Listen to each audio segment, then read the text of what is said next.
Good morning, students. It's Mr. Barrett. I hope you're all doing well and looking forward to Thanksgiving break. Listen, I wanted to check in today because as you probably know, today's a big day. It's election day. It's a day where a lot of Americans are going to go out and vote. If they haven't already done so by mail, they're going to vote today in person. Some of you obviously can't vote, but this is still important for you to hear because we all have views. You all have viewpoints. Your teachers have viewpoints, and I have viewpoints as well. And we'd like to think that all of our views represent our feelings about what's best for our country, what's best for our families, and our own lives. And every 4 years, we come together to elect a president, and that person's expected to help make decisions, pass laws, and represent the country to the best of their ability. Some of us will never meet the president or even get near them, but at the same time, who our next leader is a big deal. And this year, I think, obviously, it's an even bigger deal. Whether that's because of COVID and all that's come from it, whether that's because of all the hard conversations people have been having around race and equality, whether it's the uncertainty, the stress, the anxiety, the frustration that people have been dealing with, whether it's other things or whether it's all those things put together, it's a big decision. Now, it's a decision that the country makes, but it can't help but impact us at Landmark School. And I think it's important that we acknowledge that. Our school in many ways is probably a reflection of society.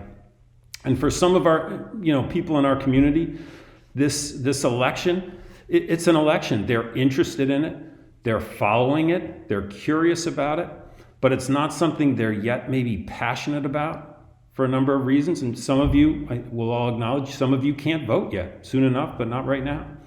For other people though, it's a big deal. It's something they're very focused on. They're passionate about. Maybe they're volunteering their time, they're posting things online, they're displaying signs. In my neighborhood alone, there are all sorts of signs, slogans, flags, and again, our campus is probably no different than society.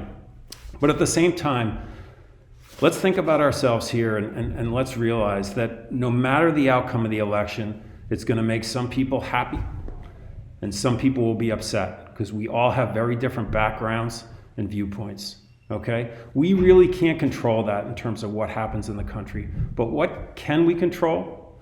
We can control our community and our campus and how we treat each other. So I want to share one word with you.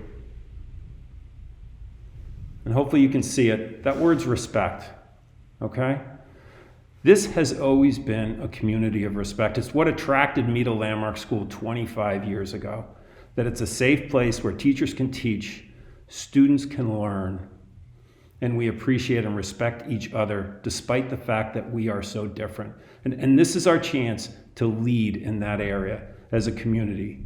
So let's remember that as we go through today, whether we know the results of the election tonight, tomorrow, or next week.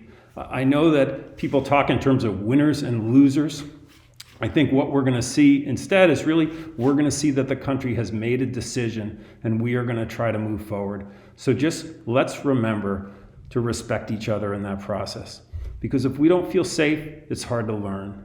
If we don't feel valued, it's hard to learn. And if we don't feel comfortable with each other, sharing what we know, it's hard to learn. So as we move through campus today, tomorrow and the next days, let's remember that. Let's keep taking care of business. I'm really proud of you guys and all that you've done as we enter our 11th week. And I'm proud of you today.